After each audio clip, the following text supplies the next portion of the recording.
కోహినూర్. ఈ పేరు వినగానే కళ్లముందు మెరుపు. కాని ఆ మెరుపు వెనుక దాగుంది యుద్ధాలు, ద్రోహాలు, రాజ్యాల పతనాలు.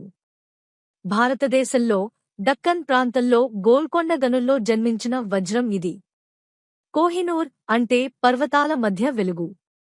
ప్రకృతి ఇచ్చిన అద్భుతం అయినా మనుషుల చేతుల్లో అది శాపంగా మారింది. ఈ వజ్రం తొలిసారిగా కకతీయుల ఖజానాలో మెరసింది.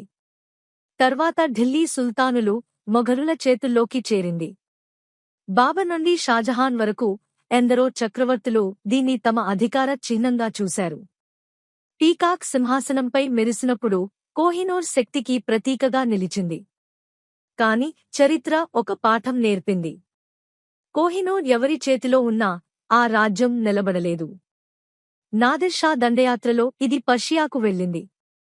అక్కడి నుంచి అఫ్ఘాన్ రాజుల చేతుల్లోకి, చివరకు పంజాబ్కు చేరింది, మహారాజా రంజిత్ సింగ్ వద్దకు.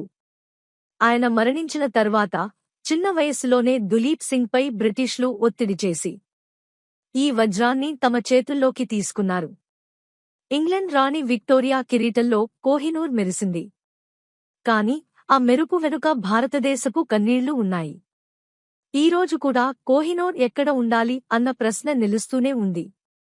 కానీ నిజమైన పాఠం ఏమిటంటే, విలువైనది వస్తువు కాదు, న్యాయం, శక్తి కాదు, సత్యం.